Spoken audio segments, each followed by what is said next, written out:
ეს იყო 1928 წლის 4 სექტემბერი, როდესაც მამაცმა კაცმა სახელად ჯორჯ ვუდმა დააფიქსირა პირველი ოფიციალური წყლის სიჩქარის რეკორდი 92.8 მილი საათში. მართლა არ ჟღერს ისეთი რთულად. ჩაჯექი ნავში, განავითარე დიდი სიჩქარე და შენი სახელი ისტორიის წიგნებში ჩაიწერება. როგორც აღმოჩნდა, თუ ამ რეკორდის მოხსნას ცდი, ყველაზე დიდი შანსია რომ სიკვდილი გელის. საინტერესო ფაქტია, რომ წყლის სიჩქარის რეკორდი მას შემდეგ აღარავის მოუხსნია, რაც ბოლოს წარმატებით სცადეს ჯერ კიდევ 1978 წელს. მიუხედავად ჩვენი თანამედროვე ტექნოლოგიებისა, მოდური გაჯეტებისა და რთული მანქანებისა, ეს ერთი შეხედვით მარტივი რეკორდი 10 წლეულებია, რაც არავის მოუხსნია. შედარებისთვის ხმელეთის სიჩქარის ბოლო რეკორდი 1997 წელს დაამყარეს. მაშ, რატომ არის წყალი ბევრად უფრო რთული და მომაკვდინებელი, ვიდრე ხმელეთი? თუ ოდესმე ღია წყალში გიცურავთ, იცით რამდენად არაპროგნოზირებადია ტალღები და დინებები მხოლოდ თქვენი სხეულისთვის, რომ აღარაფერი ვთქვათ უზარმაზარ მანქანაზე. საჭიროა უზარმაზარი ძალა, რომ წყლის წინააღმდეგობა დაძლიო. ეს და კიდევ უამრავი სხვა ფაქტორი ამ მცდელობას სიგიჟედ აქცევს. 150 ფუტზე მეტი მანძილით მაღალი სიჩქარით ძალად გადაგდება, წყლის ქვეშ პატარა კაბინაში თავდაკირა გაჭედვა. დღეს მე გიამბობთ ისტორიას თუ როგორ კლავს ეს მარტივი მსოფლიო რეკორდი მონაწილეთა ნახევას. მოგესალმებით ექსტრიმში.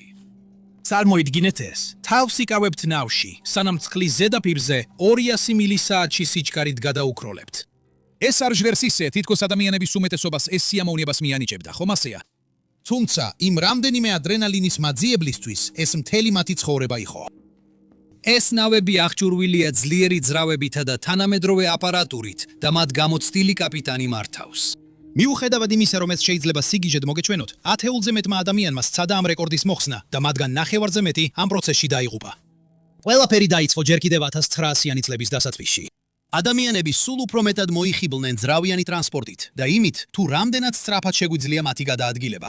დროთა განმავლობაში ინჟინრები შეპყრობილნი გახდნენ ისეთი წყლის ტრანსპორტის შექმნის იდეით, რომელსაც იგივე შეეძლო.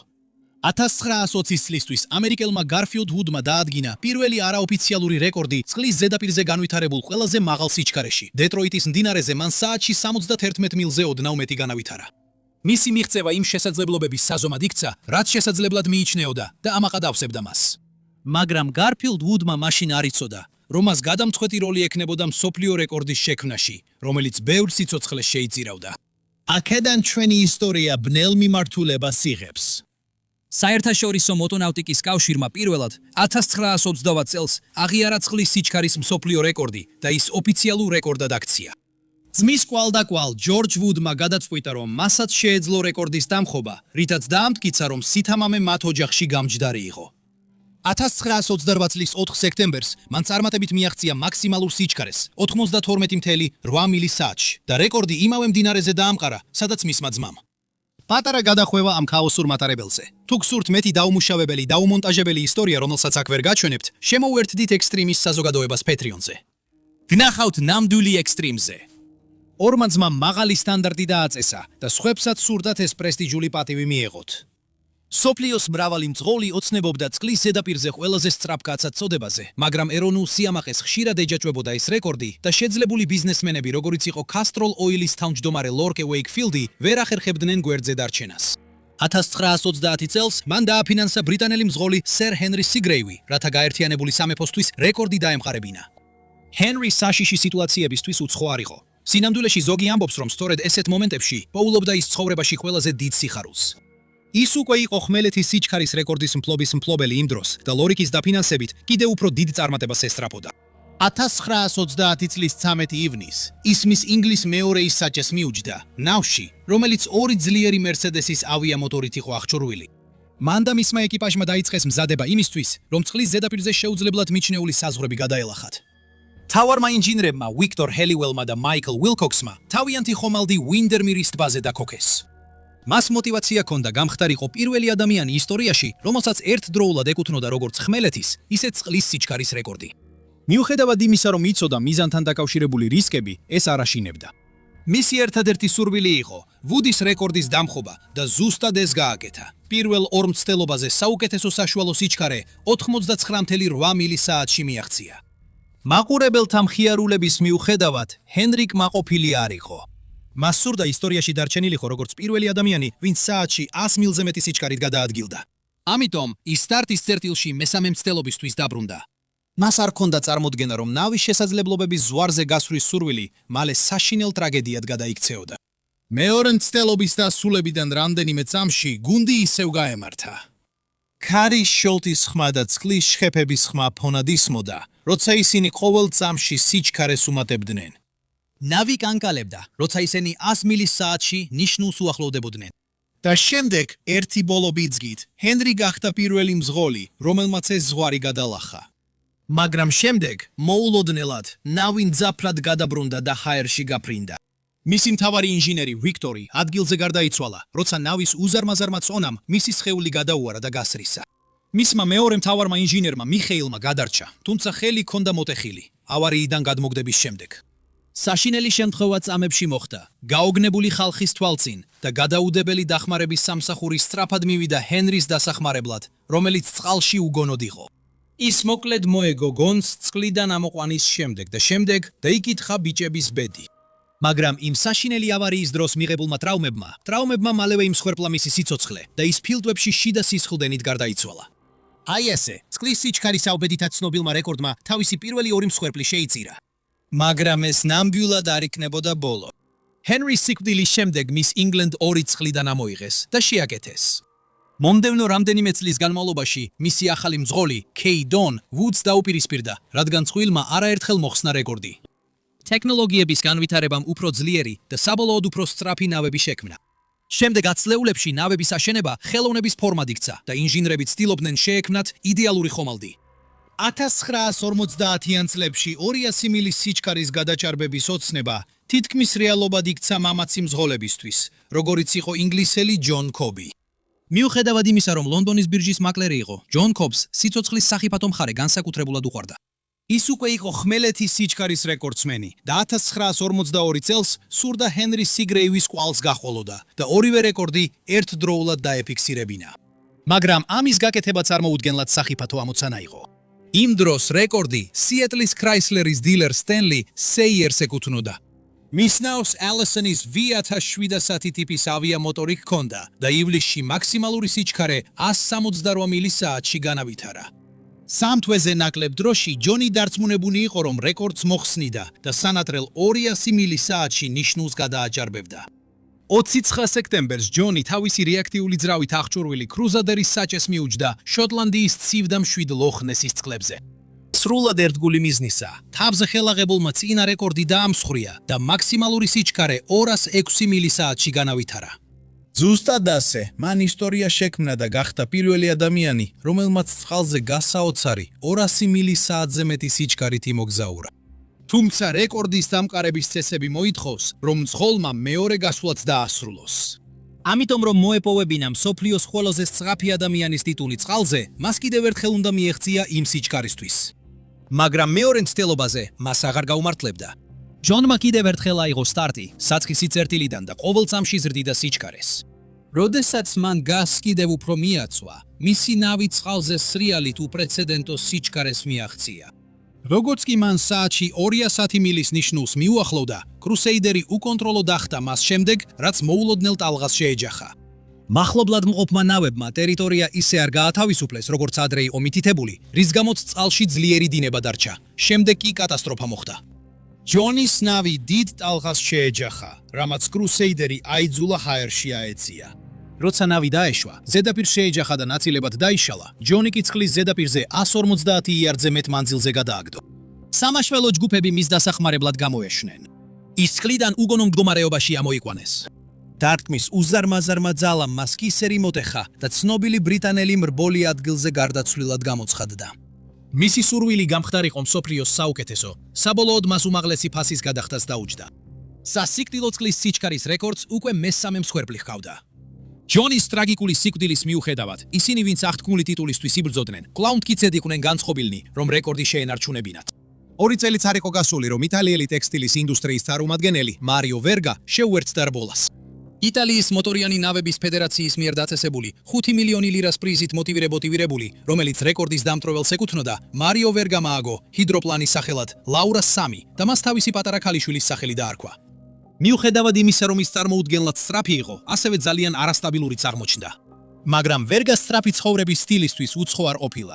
მან მრავალი წელი გაატარა ნავებით რბოლაში და მაღალი სიჩქარის მიღწევისას არასდროს ერიდებოდა. მიუხედავად იმისა, რომ 1954 წლის 9 ოქტომბრამდე რამდენიმე თვეში ნავზე არაერთი ტექნიკური პრობლემა შეექმნა, მარიომ გადაწყვიტა, რომ ახლა ან არასდროს. მისი ფინანსური მდგომარეობა მძიმე იყო და 5 მილიონი ლირას პრიზის მოპოვების შანსი ხელიდან უსხუტებოდა. სიტყვას აღარ აყოვნებდა. მარიომ ნავი დაძრა და ჩრდილოეთ იტალიაში, იზეოს ტბაზე, შუადღისას თითქმის 189 მილისაათში სიჩქარით გაიჭრა. მაგრამ სწორედ აქ შეხვდა მან თავის ბედს. როდესაც ნავი ორჯერ ახდა წყლის ზედაპირზე, ცხვირი უფრო მაღლა აიწია და ჰაერში აფრინდა, სრული ბრუნი შეასრულა. ამავე დროს მარიო დაუჯერებელი სისწრაფით გამოაგდეს კაბინიდან და გადარჩენის შანსი არ ჰქონდა. ზუსტად ისე როგორც ჯონ კობი, წყლის ზედაპირზე მსოფლიოს ყველაზე სწრაფი კაცის ტიტულის მცდელობა მას სიცოცხლეს დაუჯდებოდა. დაახლოებით იმავე პერიოდში, როცა მარიო ასე უბედურად დაიღუპა, კიდევ ერთი პერსპექტიული პილოტი ჩუმად მუშაობდა და იმედოვნებდა, რომ წყლის რეკორდს დაამყარებდა. დონალდ კემბელმა ახლახან დაასრულა ელეგანტური, სწრაფი, რეაქტიული ჰიდროპლანის, სახელად Bluebird K7-ის აგება. ეს ითვლებოდა უაღრესად თანამედროვე დიზაინად, რომელიც მთლიანად ფოლადისა და ალუმინისგან იყო დამზადებული. ბევრი სხვების მსგავსად დონალდს სისწრაფისად მივნება ჰქონდა. მისი ცხოვრების ყველაფერი მიწისა და წყლის სიჩქარის რეკორდების დამსხვრევას უკავშირდება-ირდებოდა და თითქმის მთელ თავის დროს ამას უთმობდა. 1955 წლის ივლისში მან საბოლოოდ აისრულა ოცნება და ახალი წყლის სიჩქარის რეკორდი დაამყარა, როცა ინგლისის კამბრიის ოლქში, ულსუოტერზე, საათში 202 მილის სიჩქარეს მიაღწია. მაგრამ ეს მხოლოდ მისი გამბედავი კარიერის დასაწყისი იყო. შემდეგი 9 წლის განმავლობაში მან რეკორდი კიდევ 6 ჯერ დაამყარა და ისტორიაში ყველაზე დიდი წყლის სიჩქარის რეკორდსმენი გახდა. დღემდე ის რჩება ერთადერთ ადამიანად ისტორიაში, რომელმაც ერთსა და იმავე წელს, 1964-ში, როგორც ხმელეთის, ისე წყლის სიჩქარის მსოფლიო რეკორდი დაამყარა. 31 დეკემბერს დამბლეუნგის ტბაზე მან თავისი საყვარელი K7-ის კაბინაში თავი შეიკრა და წყლის ზედაპირზე წარმოუდგენელი 266 მილის საათში სიჩქარით გადაფრინდა. მაგრამ ის არასოდეს იყო კმაყოფილი და ყოველთვის ცდილობდა საზღვრების გადალახვას. სამწუხაროდ მისი სურვილი ისტორიაში ერთ-ერთ ყველაზე სწრაფ კაცად დარჩენილიყო, იმავე ბედს მოუტანდა როგორც ბევრ სხვას, ვიზეც ამ ვიდეოში ვისაუბრეთ. 1967 წლის 4 იანვარს დონალდმა თავისი K7-ით გასაოცარი სიჩქარე 285 მილის საათში მიაღწია. ის დარწმუნებული იყო, რომ ახალი რეკორდი ახლოს იყო და ოფიციალურად დასამტკიცებლად მეორე გასვლა უნდა დაესრულებინა. მაგრამ ერთი მთავარი შეცდომა საშინელ ტრაგედიად იქცა. დონალდმა მაშინვე შემოაბრუნა თავისი ნავი მეორე მცდელობისთვის, წყლის დასამშვიდებლად კი არ დაუცდია. როდესაც მან 318 მილის საათში სიჩქარეს უახლოვდებოდა, კონტროლი დაკარგა და ნავის ცხვირი მაღლა აიწია. ამ მომენტიდან დონალდს აღარაფერი შეეძლო გაეკეთებინა და მისი ბედი უკვე გადაწყვეტილი იყო. Bluebird-ი ჰაერში აიჭრა და გადაბრუნდა, სანამ ძლიერად შეეჯახებოდა Cold Lake-ის წყლებს. ხალხი შიშით უყურებდა, როგორ ბრუნავდა ნავი წყლის ზედაპირზე, შუაზე გაიყოდა, მეტალის ნაწილები ყველა მიმართულებით გაიფანტა. ის სავარაუდოდ მაშინვე გარდაიცვალა.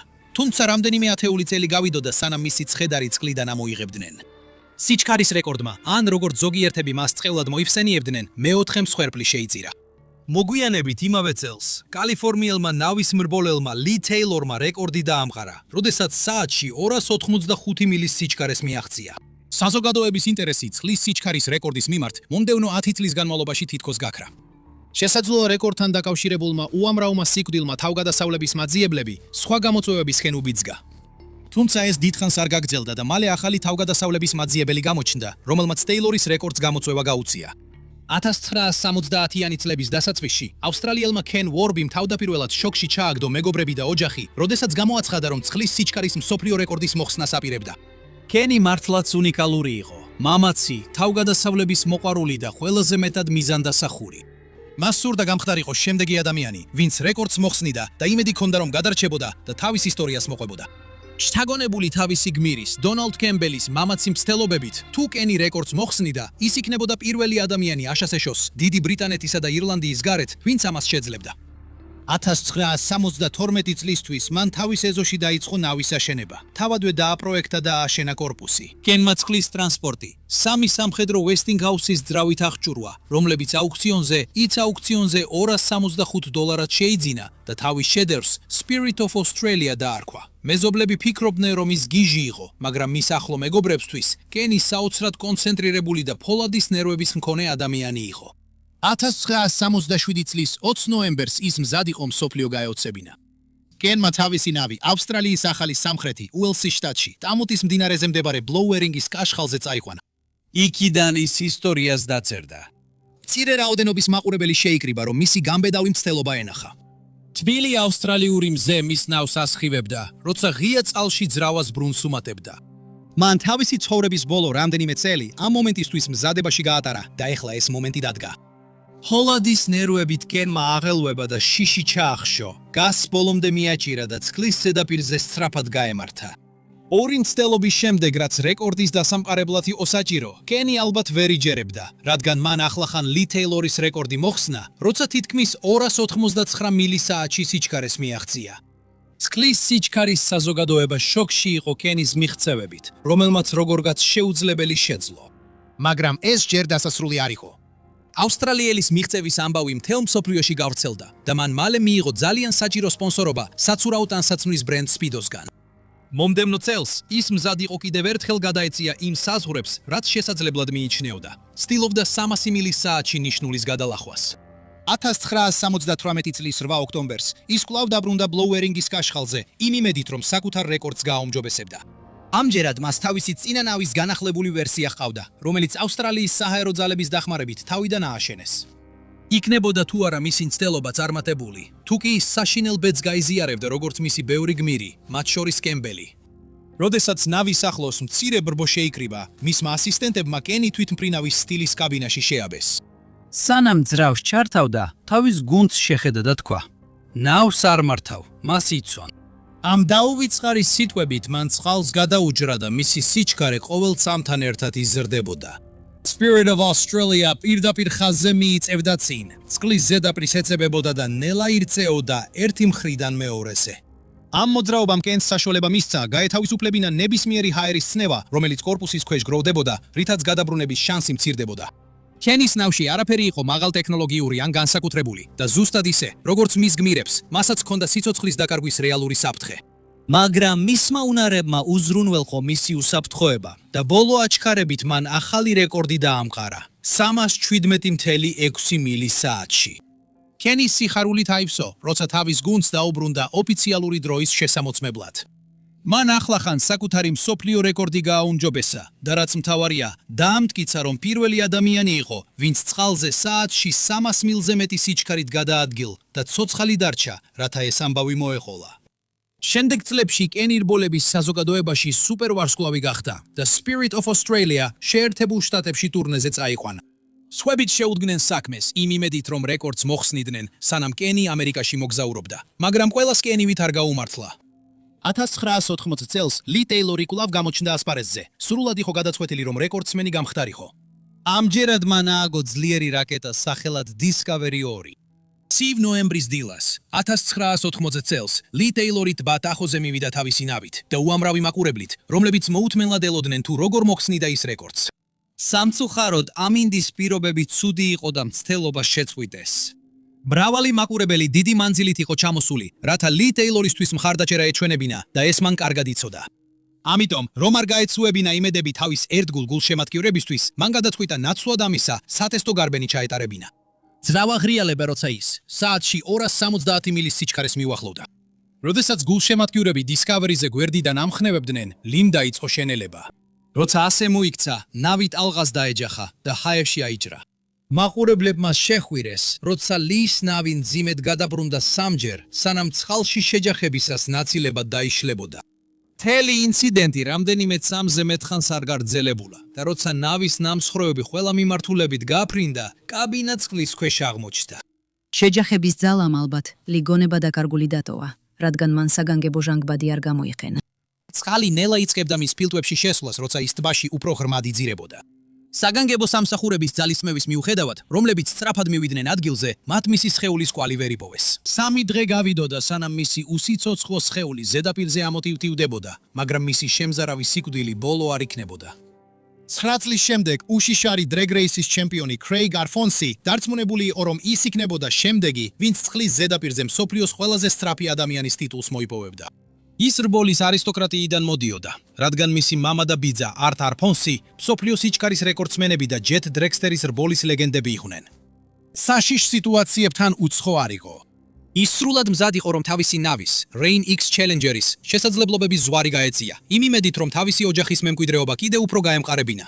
1999 წლის 9 ივლისს კრეიგის გარშემო არსებული აჟიოტაჟი დიდ ხალხს მიიზიდა, რადგან ბევრი შეიკრიბა, რომ ეყურებინა მისი მცდელობისთვის ჯექსონის ტბაზე, სებრინგის მახლობლად, ფლორიდაში.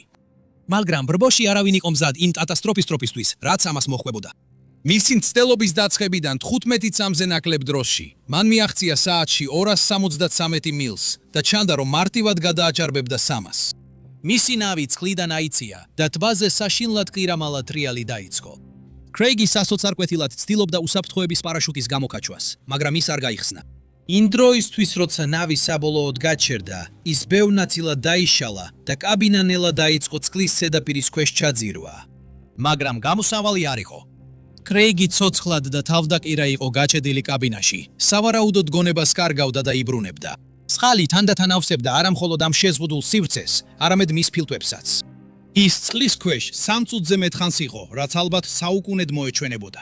შემდეგ ბოლოს მაშველებმა შეძლეს მისი უსიცოცხლო სხეულის წყლიდან ამოყვანა. მაგრამ სამწუხაროდ უკვე ძალიან გვიანი იყო. მიღებულმა დაზიანებებმა მისი სიცოცხლე შეიწირა. მისი ნაადრევი სიკვდილით კიდევ ერთი ადამიანი გახდა წყლის სიჩქარის მსოფლიო რეკორდის მსხვერპლი. 1930-იანი წლებიდან მოყოლებული, რეკორდის დამყარების მცდელობის მქონე ადამიანებიდან 44%-მა, ანუ 7-მა სიცოცხლე დაკარგა, ხშირად საშინელ გარემოებებში. Ken Warby იყო ბოლო ადამიანი, ვინც ეს შეძლო და ერთ-ერთი იმ მცირეთაგანი, ვინც გადარჩა და თავისი ამბავი მოყვა. მიუხედავად რეკორდთან დაკავშირებული საფრთხეებისა, წყლის სიჩქარის რეკორდის დამხობისადმი ინტერესი კვლავ არსებობს და მსოფლიოს მრავალ გუნდს ახალი ნავების შექმნაზე მუშაობს, იმ იმედით, რომ Warby-ს ხანგრძლივ მიღწევას გადააჭარბებენ. Richard Nobley, პროექტის დირექტორი, Thrust SSC-ს, რომელიც ამჟამად ხმელეთის სიჩქარის რეკორდს ფლობს, 2022 წელს გამოაცხადა, რომ მისი გუნდი გეგმავს Warby-ს რეკორდის დამხობას. ბრიტანეთისა და ბელგიის გუნდებიც ამჟამად მუშაობენ პროექტებზე, იმ იმედით, რომ დაამხობენ ხანგრძლივ რეკორდს. თუმცა ეს რჩება უკიდურესად საშიშამო ცანად, უკიდურესი სიჩქარის, კონსტრუქციული სირთულეების და რაც მთავარია, გარემოს არაპროგნოზირებადობის გამო, რომელმაც ამდენი სიცოცხლე შეიწირა. ყველა ეს ფაქტორი ხსნის, თუ რატო შეიწირა ამ თითქოს და მარტივმა მსოფლიო რეკორდმა მონაწილეთა ნახევარზე მეტი. გმადლობთ ყურებისთვის და მომავალ ვიდეოში შევხვდებით. იქავით გაბედულები და იცხოვრეთ მამაცად.